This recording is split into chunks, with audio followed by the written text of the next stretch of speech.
Good morning. This is Ariel. I haven't go live for a very, very long time. And we're here in the park.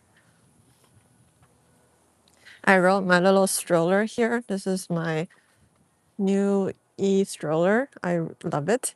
And I'm going to do some work here today. So I might as well do a study with me. Today's weather is super beautiful. So yeah, let's start. Let me see.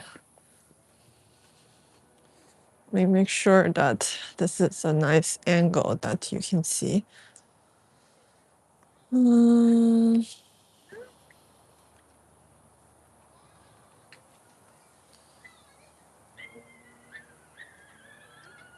Okay.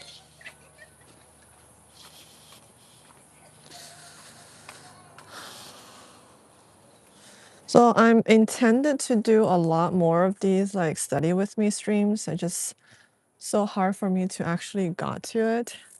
Today I found a nice spot and I rode my stroller. I've actually parked my van close to here. So I have my stroller and let me see. What do I need? I forgot my headset. I forgot my mouse pad, but it's okay. I'm probably going to be streaming here for an hour-ish, and then I have to go back to cook lunch. Here's my water bottle. Okay, let me see. That's okay, we can make this work.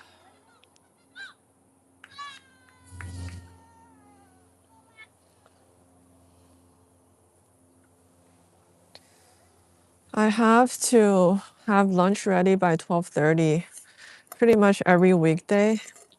And it's kind of a commitment for me. I'm not loving it.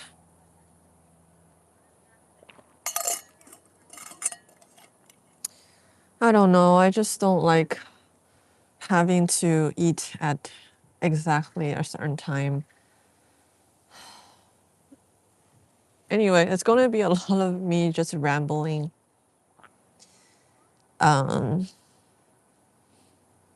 Okay, yeah, I have to research on what video I want to do next for the Growth Journal Ariel channel because I'm kind of out of ideas. Hi.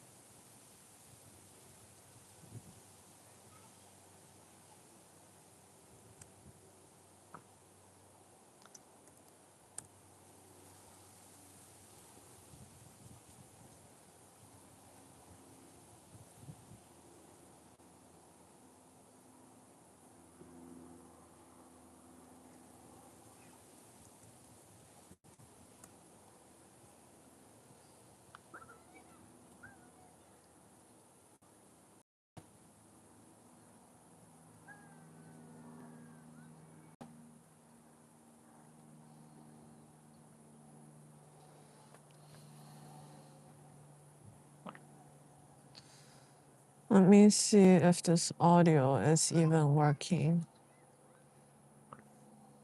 Can you hear me? Let me see if this audio. Oh, yes, it is working. Okay, cool. All right. That's a good sign.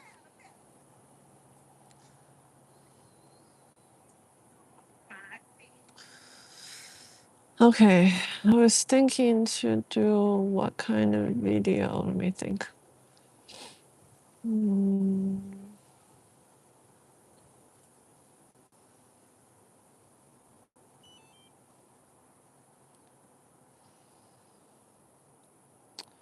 Having Wi-Fi here is also hard. I'm using my current hotspot, but I bet that hotspot's gonna go soon. Let me think.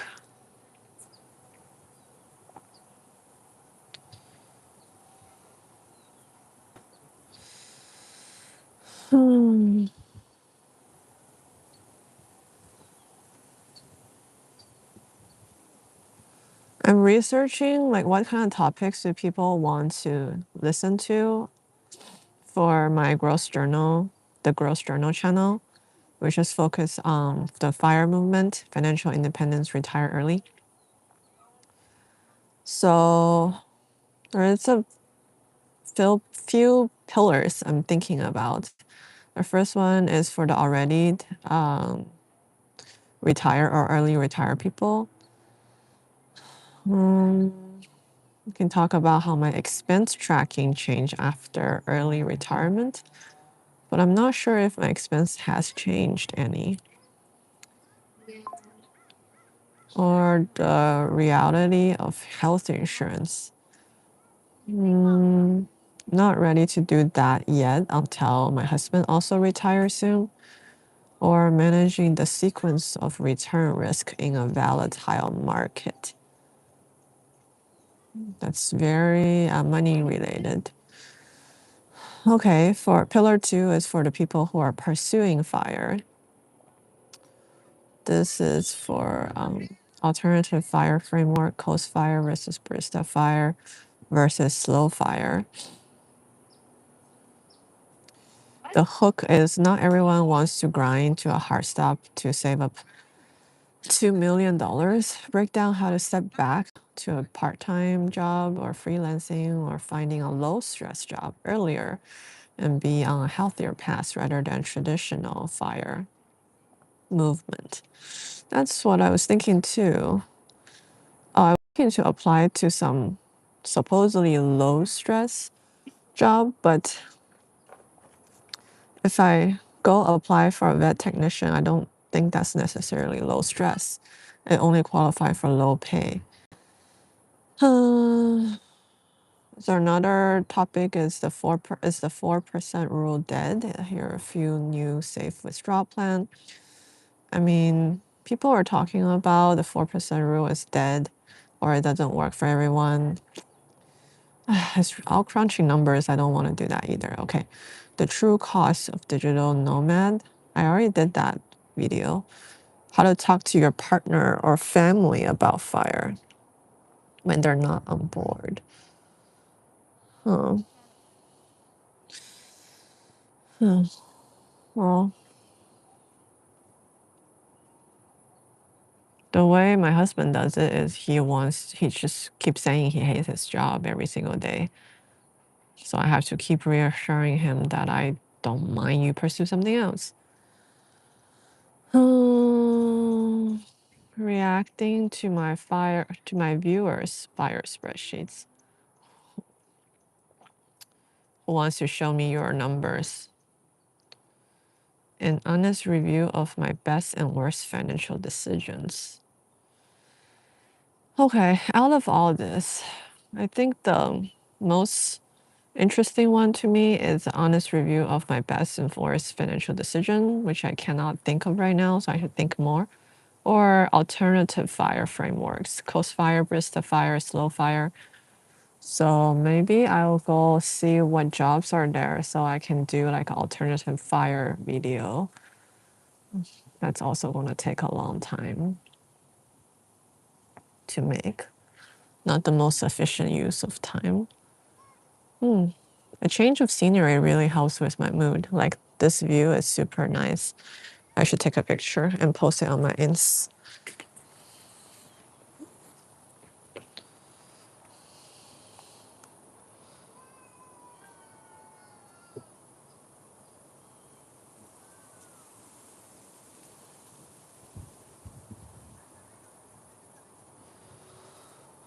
Actually,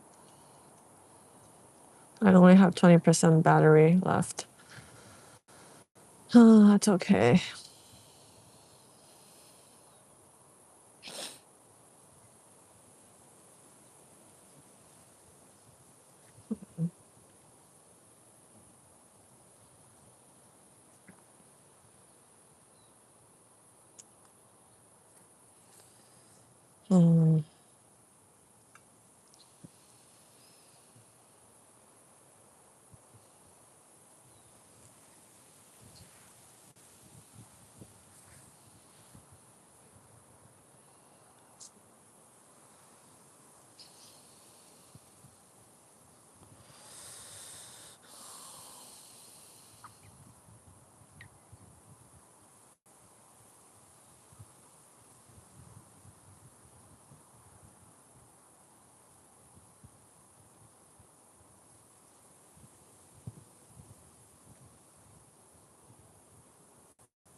Oops.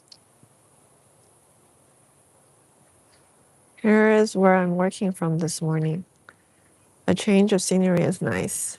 And I'm live streaming.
Mm.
Hmm. While I'm searching for topics for my video, I found the. Did I post it successfully? One moment.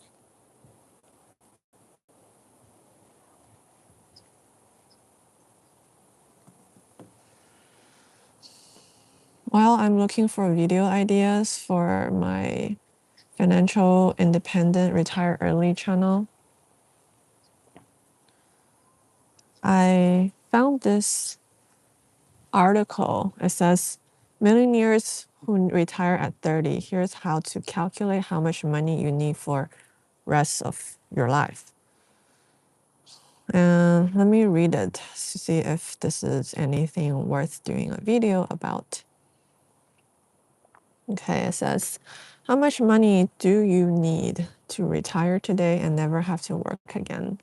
If you're planning to retire at 65, that figure may seem distant and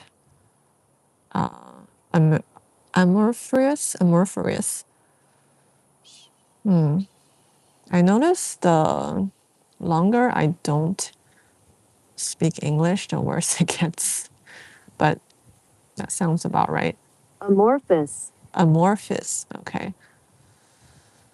Amorphous. 无定型. Okay. If you're planning to retire at 65, the figure may seem distant and amorphous.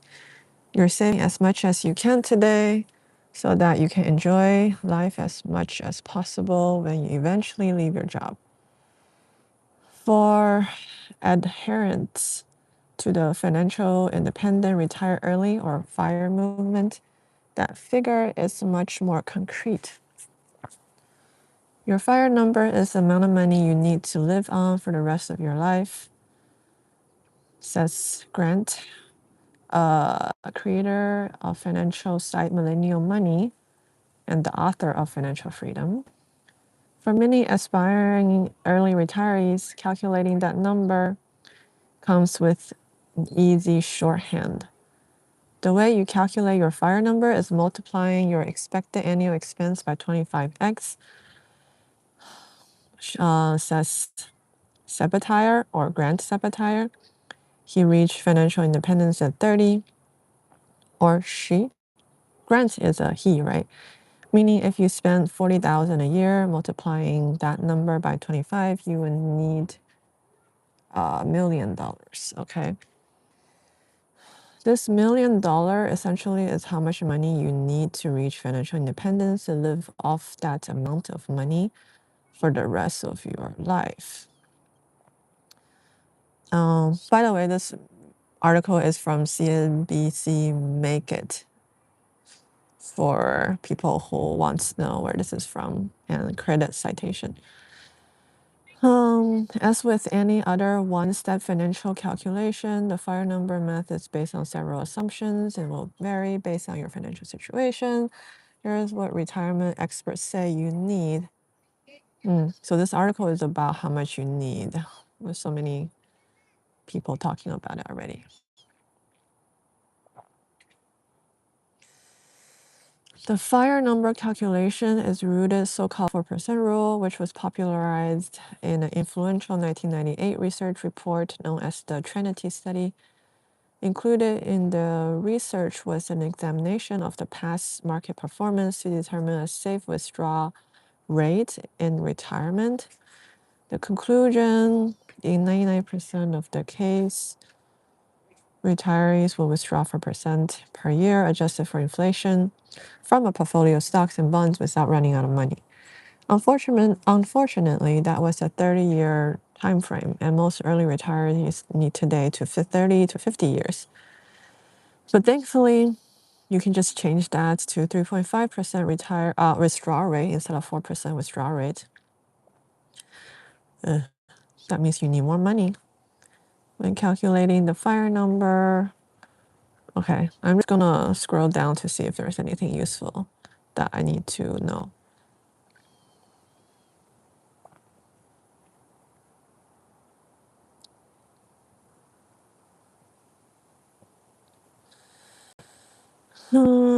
Okay, well, basically, it kind of summarized to they have a better idea. They said, instead of think I might need 2 million to be financially independent, don't focus on that, but focus on saving 6 months of expense, then 1 year, then 2 year, and then take 1 year expense at a time. People get distracted by big numbers.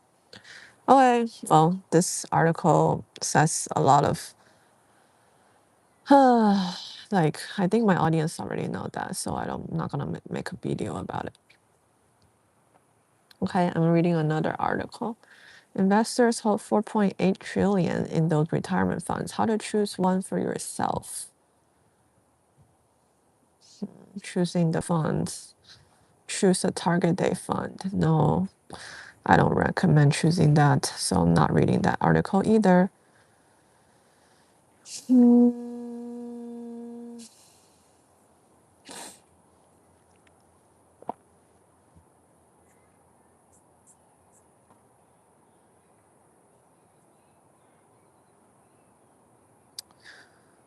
Okay.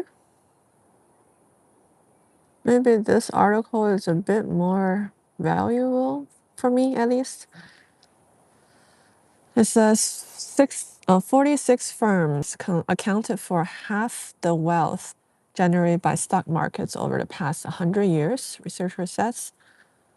In recent years, stock market observers have noticed that a small group of mega-sized tech stocks, nicknamed Mag 7 or Magnificent Seven, have driven an outsized portion of the return in broad stock market.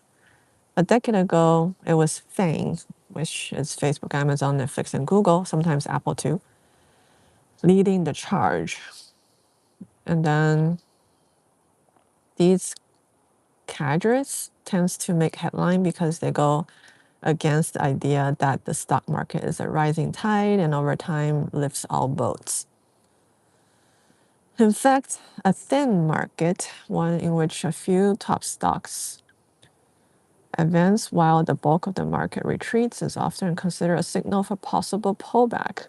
I heard recently there was such issue or characteristic. From 1926 to 2025, while the weighted average return among nearly 30,000 stock was more than 30,000, While the weighted average return among nearly 30,000 stocks was more than 30,000%, the median stock returned negative 6.9%. All in all, he found that over the past 100 years, just 46 firms accounted for half of the wealth created by the stock market. While some investors might see possibility for enormous wealth by investing in the right stocks, others might see picking winners as finding needles in a haystack, he says. One major lesson from Bessembinder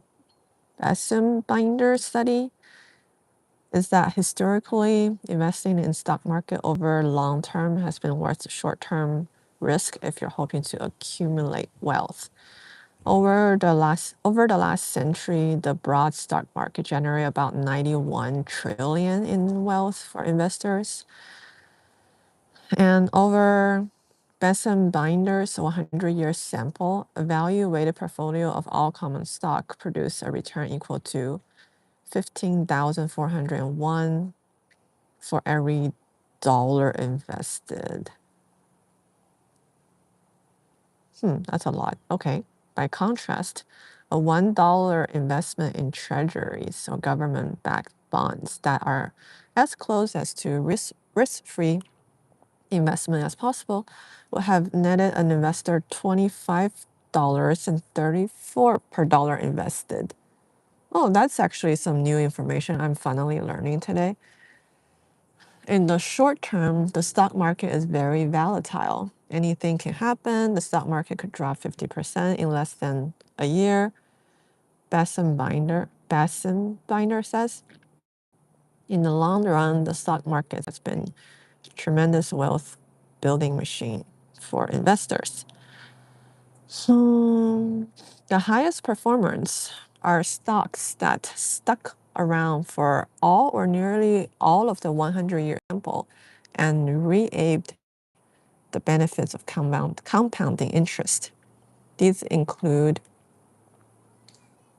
IBM, Vulcan Materials. But 100 years, I mean, we don't live 100 years.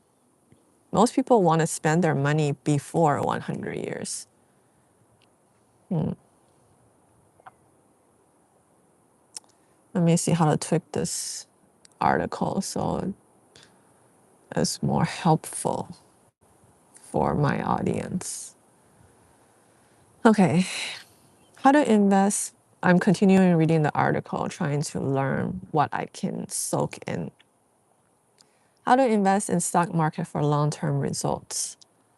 Let me see if there's anyone even watching my live stream right now, at least.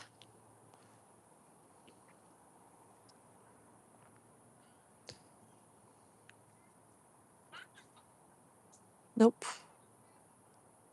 Oh, somebody what? Richard Barba 2736. Hello. I love California too.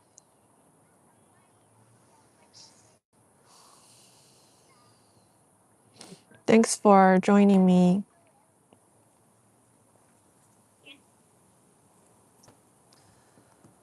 Okay.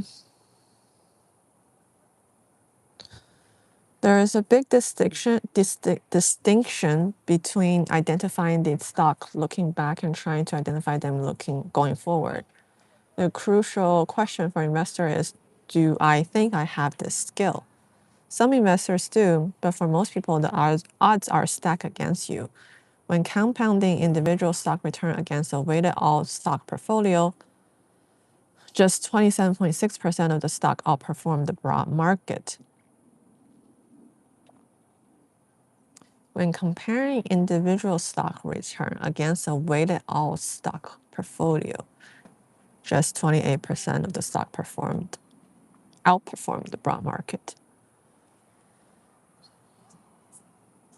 Okay, investor in some 60% of the stock in the sample will have a reduction in wealth. To use a more concrete example, consider the results of professional mutual fund manager against their benchmark index. Last year, 79% of large company stock found the managers failed to keep up the S&P 500. That marked the 16th year in a row that more than half of the pros lost to the index. Wow. The reason you really don't want to spend your time trying to pick the outperforming stock is how unsuccessful people who get paid a living to do this are. That's why I don't pick stocks. I just invest in the index fund.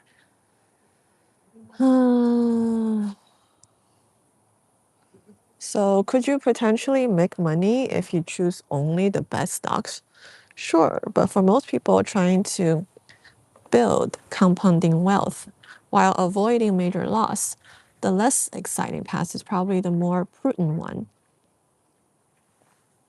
What's right for most retail investors is participate in the market for the long term by being a passive investor, keeping your costs low and controlling your emotions when things get wild. These tried and true long-term, very disciplined way of going about investing are ultimately what works. Oh, okay.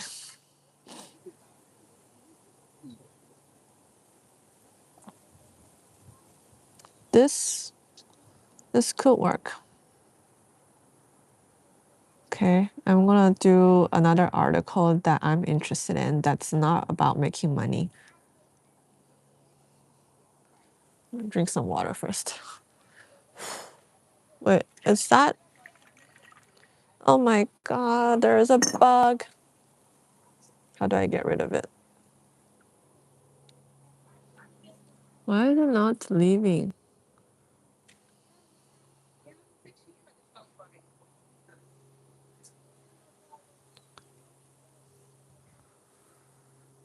What do I want to eat for lunch?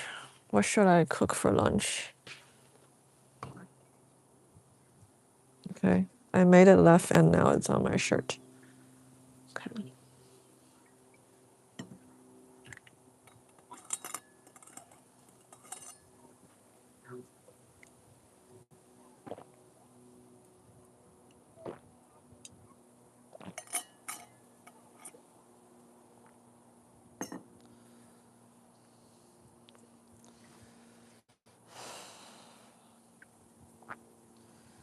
I'm a psychologist who studies couples. People in the happiest relationship do 5 things in the evening instead of watching TV.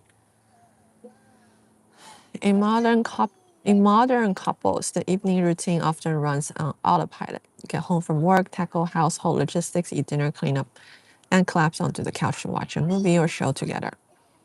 There's nothing wrong with that. Comfort shows are comforting for a reason. But as a psychologist who studies couples, I've found that many couples are starved for quality time together. And here's what they do, the happiest couples do. Go on a walk or hike. One of the simplest alternative to an evening in front of TV is going on a walk together. You can spend the same amount of time walking as you would watching a show, while also getting fresh air. Not only is it a great form of exercise, but it's also a good way to reduce stress. Research also suggests that for couples, leisure walk outdoor can encourage social interaction and bonding. Without screen time, without screens competing for your attention, it's easier to be physically and emotionally present for each other. Cooking or baking together? Nah, skip. Uh, Two-player game. Play some games. Yeah, let me think what games are good for couples. A dance lesson, arts and crafts, coloring books. Mm, good ideas. Let's see how much I'm gonna change.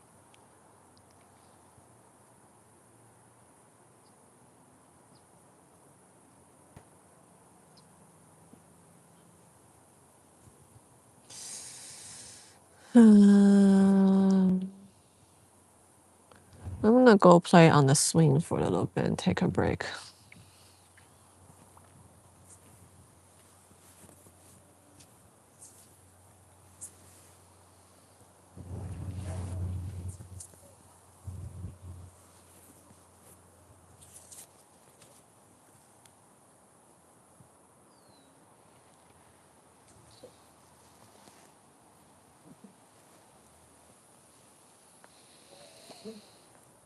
Mm.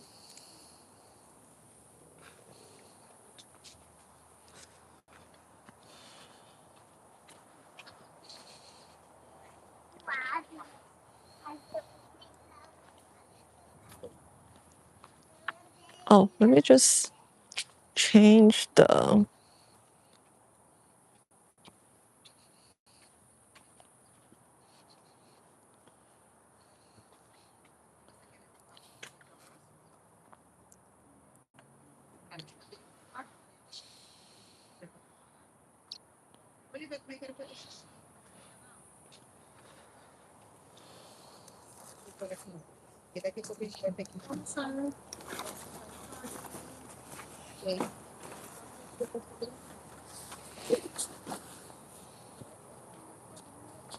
My labubu.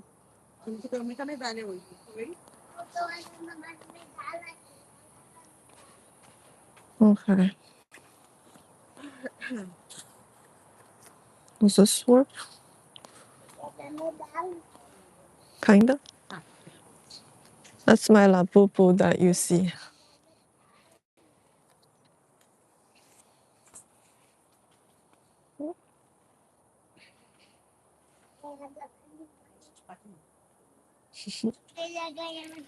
It's from my friend Ray. Thank you, Ray.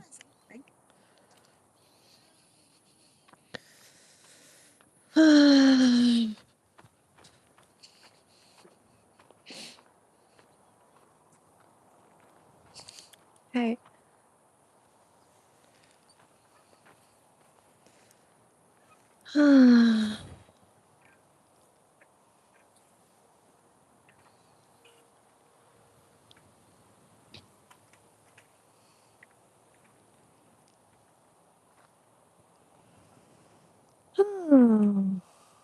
I I feel much better. Maybe it's the sun. Maybe it's the swing.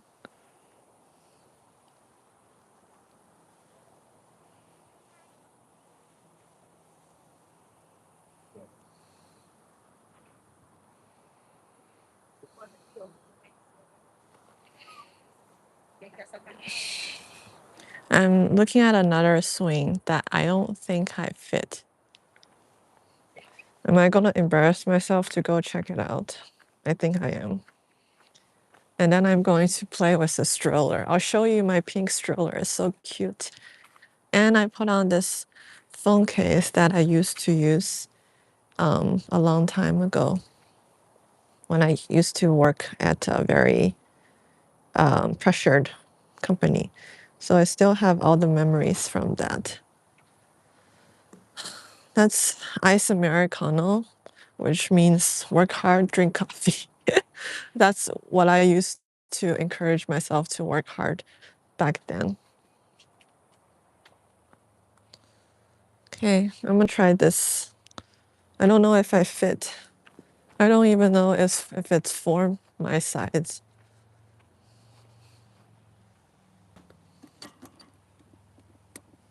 Or a spider web. Ah! How do I even get on this thing? How do I get on this?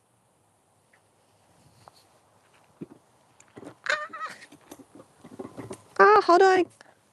Oh, what? Are you supposed to? Are you supposed to sit like this? Or you're supposed to get yourself sink in the hole in the middle? Oh, it's actually quite comfy. Oh, 不错哦，应该录一下自己。Oh, this is fun. This is fun.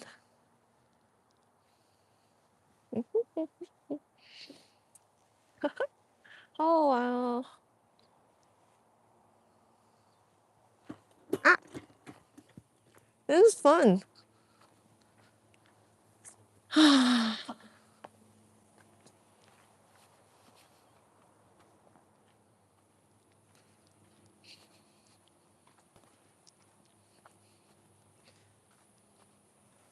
Let me play with my stroller a little bit, and then I'm going to finish the stream and get back to maybe cook lunch.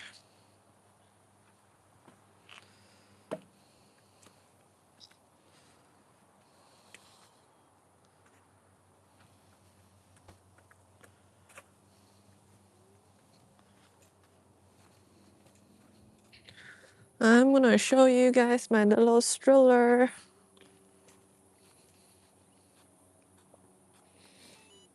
Hehe. Whoa! Ah! Oh wow!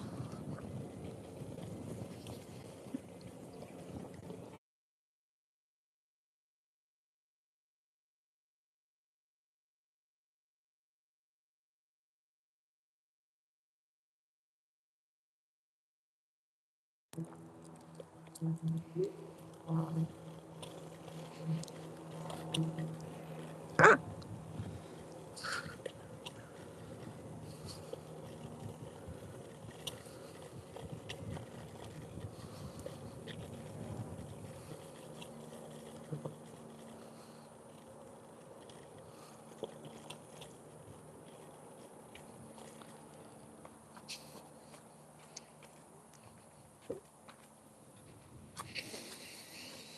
Hmm.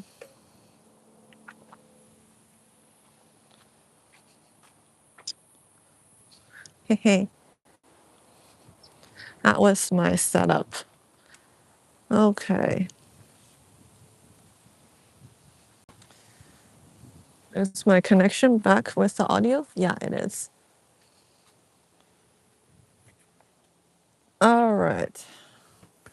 It's 11:35. Maybe I will stream for another. Hello.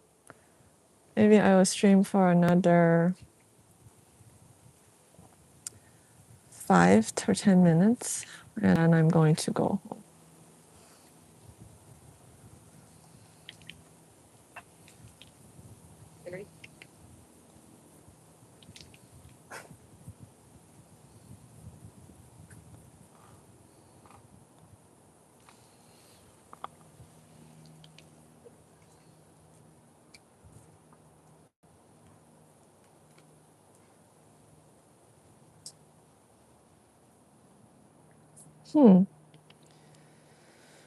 There's an article that says this father and daughter duo brought in 428,000 last year, making 3D printed fidget toys. It's not just for kids. This reminds me of David. What happened to my bond that he was supposed to give me? I should email. No, I should email. I should ask him. Let me ask him.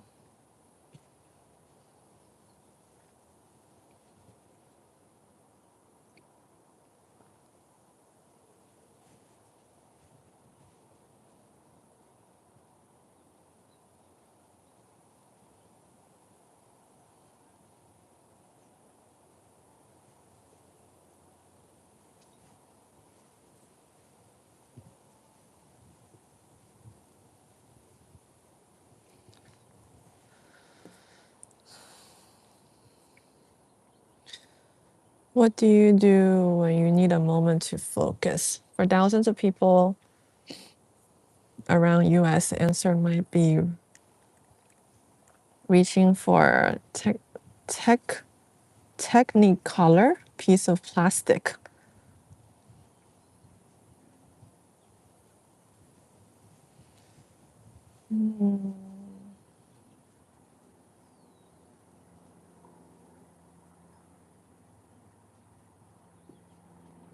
Bowman, 32 years old, studied Victoria Etsy Studio in 2018 to sell her art and jewelry as side business. While